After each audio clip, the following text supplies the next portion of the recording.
नमस्कार दोस्तों, happy independence day to everyone. आज हमारी आज़ादी को 74 इयर्स कंप्लीट हुए हैं। दोस्तों, मैं इस दिन को स्पेसिफिकली सेलिब्रेट करना पसंद नहीं करता हूं। आप बोलोगे आज़ादी को पसंद नहीं करते हो?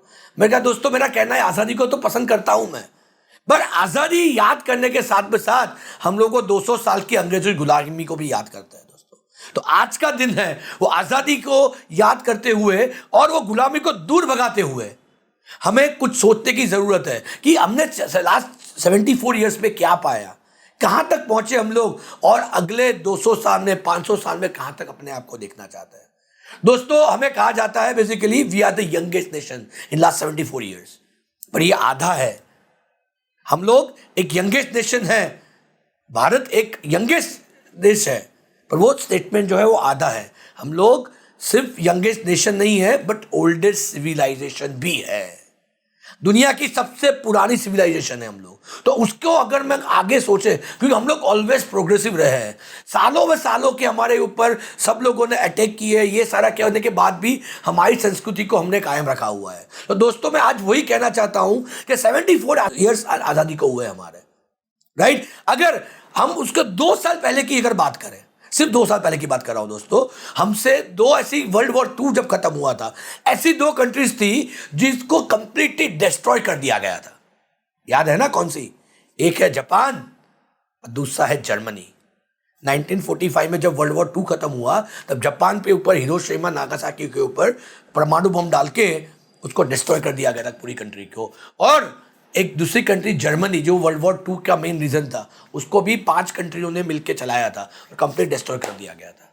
पर दोस्तों, अगर मैं बात करूं, वही जापान जिसके ऊपर यूएस ने अटैक किया था, राइट, और उसी अगले 10 या 20 साल के 1965 तक की बात करूं, वही जापानीज लोग जो यूएसए कार बनाने में नंबर 1 कंट्री कही जाती थी, बड़ी बड़ी कार मैन्युफैक्चरिंग की जो यूनिट्स थी वो सारी बेसिकली अमेरिकन कंपनियों की थी, उनको डिस्ट्रॉय करके अपना एक हुकुम का इक्का बनाया उन्होंने। उसी जापान को अगले 20 साल में उन्होंने एक मोस्ट प्रोग्रेसिव कंट्री और top 5 country of the world के अंदर लेके आए। 20 साल के अंदर रोते नहीं रहे कि हमें ऐसा हो गया, अटैक कर दिया, वो कर दिया, हम तो गरीब थे, कुछ नहीं था।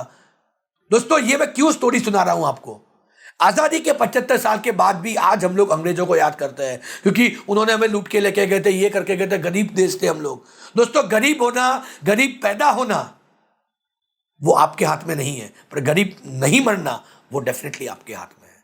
तो मेरी गुजारिश है, 74th ईयर है हमारा, उसके मौके पे डिटर्मिनेशन लीजिए कि हमें भी हमारे देश को दुनिया के कोने कोने में लेके जाना है, हमारे देश को पहुंचाना है हर जगह पे, और हमारा एक्सपोर्ट बढ़ा के जो हमारे सुनहरे दिन की हम लोग यादें करते हैं, सिर्फ गाने में सुनते आए हैं कि जहां डाल डाल पर सोने की चिड़िया करती थी बसेरा, तो वो दिन क्यों नहीं आ सकते?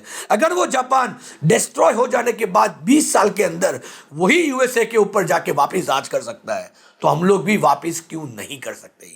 ये सोचने की जरूरत है। तो एक आपको एग्जाम्पल दिया मैंने जापान का, और दूसरा जो एग्जाम्पल है वही जर्मनी का। दोस्तों, आपको पता है हिटलर के बाद वही जर्मनी था जो कंप्लीटली डिस्ट्रॉय कर दिया गया था। दोस्तों, वर्ल्ड वॉर 2 के बाद मैं तो खुद जर्मनी विजिट करके आया हूं। ईस्ट जर्मनी वेस्ट जर्मनी बन के अलग कर दिया गया जर्मनी को टोटली। अरे यहाँ पे ईस्ट जर्मनी में अलग कंट्रीज राज करती थी, वेस्ट जर्मनी में अलग कंपनियां राज करती थी।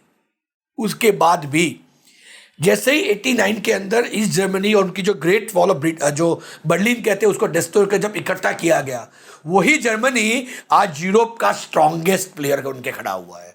वही जर्मनी टॉप 3 वर्ल्ड की इकोनॉमीज के अंदर आता है। वही जर्मनी आज इंजीनियरिंग की मास्टरी बोले या कार मैन्युफैक्चरिंग की मास्टरी बोले, हर जगह पे अपना नाम बना के आगे बढ़ चुका है। दोस्तों, मैं क्यों कह रहा हूं? ऐसा नहीं था उसके लीडरशिप का ही चैलेंज था वहां पे, बट उनके लोगों के अंदर भी वो जागरूकता थी, उतनी दगश थी कि हमें वापस जो हो गया है उसके ऊपर रोते नहीं रहना है, मुझे आगे बढ़ना है, मुझे आगे जाके कुछ करना है, पूरी दुनिया के अंदर जाके एक्टिविटी करनी है और पूरी दुनिया की ओर वापस एक जो जर्मनी का रोल था, इंपॉर्टेंट रोल था, जो एक इंपॉर्टेंस जो जर्मनी की वो खड़ी करनी है। आज यूरोप की यानी यूरोपियन यूनियन की अगर बात करें, सबसे स्ट्रॉन्ग कंट्री जो है वो जर्मनी है। दोस्तों ये क्यों हो सकता है पता है? क्योंकि वहां के लोग जागरूक हैं। वहां के लोगों ने कभी कंप्लेन करते हुए नहीं बैठे कि गवर्नमेंट ने तो ये नहीं किया, गवर्नमेंट ने फ्री चीजें नहीं बांटी। दोस्तों कोई लाइफ में चीजें फ्री नहीं है। लास्ट 74 ईयर की अगर बात करूं, हमें एक सबसे बड़ी गंदी आदत डाली गई है सारी चीजों को फ्री में देने की। दोस्तों फ्री कुछ नहीं होता लाइफ में, चाहे वो मोदी जी बोले या राहुल गांधी बोले या इंदिरा गांधी बोले। दोस्तों लाइफ में कुछ फ्री नहीं। वो पैसे कहाँ से लाते हैं? हमारी जेब से पैसे लेके हमें ही वापस देते हैं, तो उसको फ्री नहीं कहा जाता। दोस्तों ये समझना, अगर आप इस चीज को लेकर समझ के जागरूक हुए हैं तो अगले 10 साल तक ये समझ के चलिए कि अगर हम लोग फ्री की मेंटालिटी से बाहर आ जाएंगे और कुछ करने के लिए सोचेंगे हाँ मुझे भी कुछ करना है, तो हम लोग डेफिनेटली हमारे इंडिया को वापस बदलता हुआ देख सकते हैं। एक मूवमेंट ऑलरेडी स्टार्ट हुई है, एक मूवमेंट ऑलरेडी आगे बढ़ी है भारत को इस 74 इयर्स की आजादी के बाद एक आगे लेके जाने के लिए। अब अगर इस ट्रेन के अंदर हम लोग नहीं बैठेंगे और मिस कर देंगे तो ये हमारे लिए सबसे बड़ी गलतफहमी होगी। तो मेरी गुजारिश है दोस्तों, आज 15 अगस्त है, आज ही डिटर्मिनेशन के साथ कुछ सोचिए, कुछ डिसाइड कीजिए कि अगले 5 साल में मुझे भारत को एक अलग लेवल पे लेके जाना है। अगले 5 साल में मैं चाहता हूं कि एटलीस्ट मैं 5 कंट्री के अंदर मेरा खुद का एक्सपोर्ट करूं। अगर ये स्ट्रांगली सोच के अगर आप कुछ कर पाओगे तो डेफिनेटली मैं कहता हूं आपको कोई रोक नहीं सकता है। क्योंकि गवर्नमेंट तो आएगी, गवर्नमेंट जाएगी, हमें तो रहना दोस्तों यहाँ पे ही है। चाहे वो मोदी जी आए या राहुल गांधी जी आए या लालू प्रसाद यादव आए, पर हमें तो हमारा काम करते रहना। और आपने देखा होगा जो लोग भी 74 इयर्स की आज़ादी के बाद भी एक्सपोर्ट के अंदर, पूरी दुनिया के अंदर एक्सपोर्ट बिजनेस करने के लिए जागरूक रहे हैं, वो हमेशा आगे बढ़े ही हैं। उन्होंने कभी कंप्लेन नहीं की कि वो कांग्रेस की गवर्नमेंट थी या बीजेपी की गवर्नमेंट थी। वो उनके काम को लेके क्लियर थे कि हमें हमारा इंटरनेशनल मार्केट के अंदर काम करना है और हमें एक्सपोर्ट में आगे बढ़ना है। तो मैं आप सब लोगों से गुजारिश करूंगा, ये गुलामी की मानसिकता में से बाहर आके कैसे हम लोग पूरी दुनिया के अंदर वो जो हमारे सुनहरे दिन थे वो हम लोग कैसे वापस ला सकते हैं, उसके ऊपर सोचना चालू करें। एक्सपोर्ट के ऊपर एक विजन, आपका प्लानिंग नक्की करें और एक्सपोर्ट कैसे बढ़ा सकते हैं उसके ऊपर फोकस करें। अब तो मोदी जी ने भी एक आह्वान किया हुआ है कि 2022 तक $400 बिलियन का एक्सपोर्ट बढ़ाना है। तो उसके अंदर भी भाग लेके, यानी गवर्नमेंट की सारी एजेंसियां इंटरनेशनल मार्केट की सारी इंडिया से एक्सपोर्ट बनाने के लिए ऊपर फोकस करेगी।